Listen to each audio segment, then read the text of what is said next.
Any memories of Palm Sunday?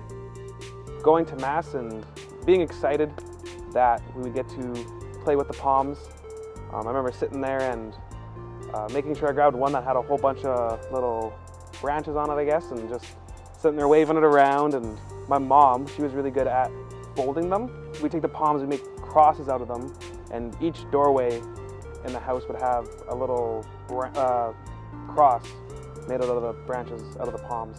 I don't have a lot of Palm Sunday memories from being a child, but I think the most profound memory for me was I was working up north in Red Lake, and I was feeling kind of lonely. I didn't know anybody up there, and I remember going into Mass and just sitting there. I had my palm branch and I was waiting for it to start, and all of a sudden the priest came in the back, Father Cornelius, and he just started yelling with excitement, and he started talking about what a joyful Sunday it was, and the music started, and he danced his way all the way up to the front of the church.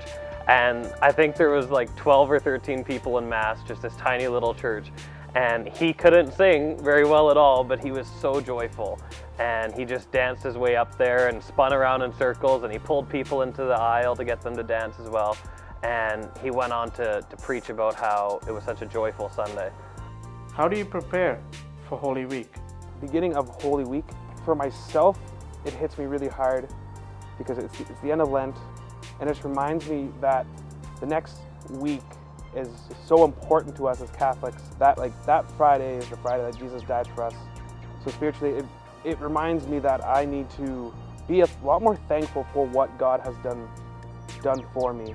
You know, Lent is coming to an end, and whether we gave up chocolate or whether we gave up something harder in our life, it's this moment of joy where we're coming together. On the one side, it's kind of like, oh yeah, like Lent is ending, maybe I can have chocolate again. And it's a very joyful time, but on the other side, it's the beginning of one of the saddest times in history.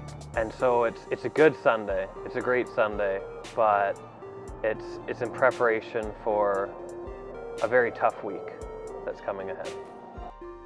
What's more relatable, Christ on the cross or Christ on a donkey? It'd have to be like what I'm going through. Do I need, like, if I'm like down, I guess, or like sad about something or just angry about something, maybe I need to look at the cross, remember what Jesus did for me.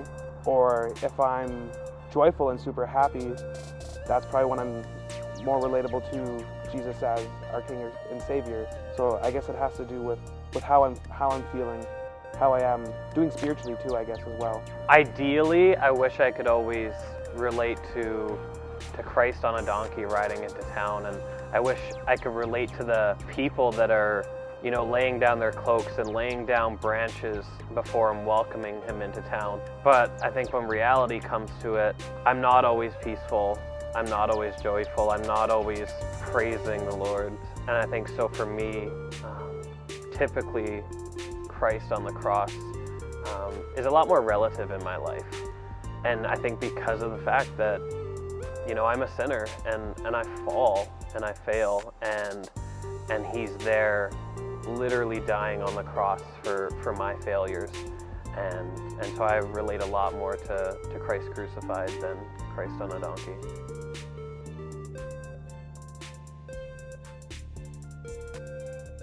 I'm excited. I'm excited for Palm Sunday. Yeah. It's going to be great. Nervous for what's going to come afterwards, but excited for Palm Sunday.